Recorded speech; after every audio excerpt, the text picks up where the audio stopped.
Hey guys, welcome back here to today's edition of The Fishing Teacher, and appreciate you guys swinging by the channel to check the video out. And guys, today I was down at Table Rock Lake fishing, jerkbait fishing today, first week of January at the time of filming this video. And something happened today on the lake while I was fishing that really, it makes a really good point about jerkbait fishing that I want to share with y'all today. It's like some of the stuff I've talked about on jerkbait fishing today, this illustrates it perfectly. And I want to describe this situation to you, so if you get into it, you can really capitalize on it. So we're going to get into that in today's episode here. Also, guys, thank you very much for everybody that's taken time to hit the subscribe button here to The Fishing Teacher. Appreciate that. And you may have heard me talking about it, guys. I just want to give everybody a heads up that I'm getting ready to start a live stream on my YouTube channels. Probably it's going to be about 2 or 3 weeks before we do the first one. But this live stream is going to be available to all of my channel members and all my Patreon members, where we can interact on the live stream, talk about stuff that I normally wouldn't talk about on the main channel. So if you're interested in being part of that, all you have to do is just go to my homepage, hit that join button for information, or go to the description of my video and be part of the Patreon program here, and then you can get involved with that live stream. So I really appreciate that. Okay, down at Table Rock today, jerkbait fishing. And jerkbait fishing, first of all, before I get started, a lot of you guys hear me talking about it a lot because it's my favorite way to catch fish. It is the most difficult technique in the world to master. There are just an unlimited amount of variables to it. You've got, your lure color, your lure profile, the cadence, the retrieve, how long you let it stop, how long you don't let it stop, line size, rod size, areas. You got light intensity situations versus water visibility. There's just a ton of stuff surrounding jerkbaits. And one of the things about jerkbait fishing, as far as getting the fish to commit to a jerkbait, is you have to have a couple different things take place. Number one is you've got to have the right color and the right cadence and the right profile. But more importantly with that is you have to understand how the weather, the day that you're out there, impacts the fishing. Now, here's what I want to talk about what happened today on Table Rock Lake. I was out there actually filming a jerkbait video. We're going to drop it tomorrow morning on my Intuitive Angling YouTube channel. And my wife Kim and I were down there filming, and we didn't get a lot of time to fish. We probably only had about 2.5, 3 hours to fish. But when we started out, it was, you had like a partly cloudy, thin cirrus clouds in the sky. So it wasn't like super bright, but it was still pretty bright because they were just thin cirrus clouds. And we didn't have any wind, and we had clear water. And we just couldn't hardly catch anything. And it's like, I know I was fishing around a bunch of fish because they're always there in the wintertime.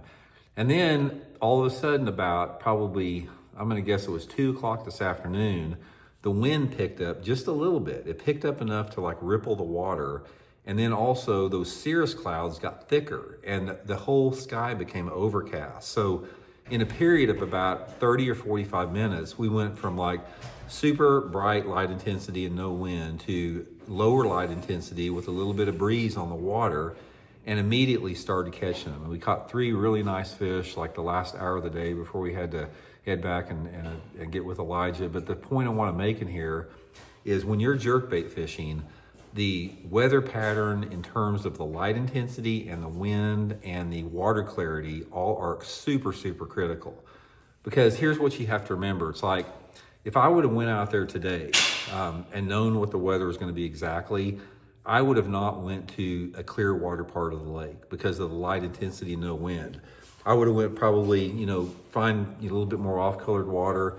Water visibility where we were fishing was probably 6 feet clarity.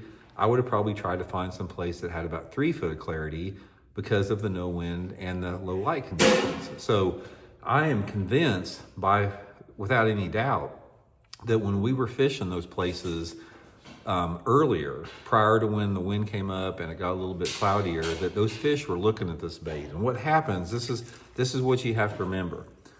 When you're fishing in a situation where, it's not conducive to jerkbait fishing, as far as the weather patterns, those fish will still come up and look at that bait. But sometimes they'll even bump it, and you can even feel them. It's like you'll be working that jerkbait and you go, I know that felt like a fish, but nothing was there. That's because they come up and like bump it with their mouth shut. But when you have a little bit of breeze, a little bit of lower light conditions, in that clear water, instead of like coming up and bumping that, they actually bite the thing. The biggest fish we caught all day was on one barb on the very back hook. So that fish was probably studying that. And when I twitched it just right, they just come up and just got that back barb. So don't give up on good areas. This is the point I want to make in jerkbait fishing, is like you can make adjustments with your lure color, with your line test and the cadence and everything, but you have to have conditions conducive. And here's what you want to have in jerkbait fishing for conducive conditions. If you're fishing clear water, like water visibility over 4 foot in clarity, you really need wind and you really need some type of a low light condition to maximize your day. I'm not saying you can't catch them if you have sunny conditions and not much wind, but it's a lot tougher and you really need to use like those translucent, natural looking colors. But if you're, a little bit more off colored water, it's a different story. It's like those fish will probably still eat even better than the clear water.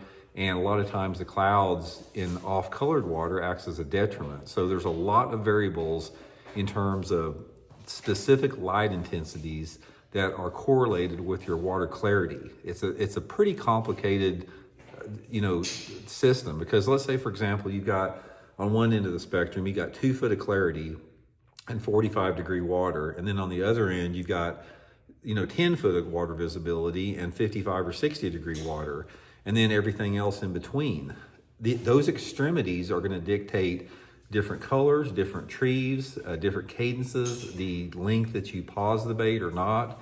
And if it sounds overwhelming and it sounds complicated and you're like, I don't know what I should be doing, then you're not alone, because jerkbait fishing, once again, is the most complicated technique in fishing. So if you want to, guys, I have got a ton of jerkbait videos on my playlist on my channel, Intuitive Angling. You guys can go over there and go through those playlists. There's about anything to do with jerkbait fishing I address on those videos. And anyway, hope it helps you guys out. Hope you guys catch some fish on the jerkbait, because it's a super fun way to catch them. We'll talk later.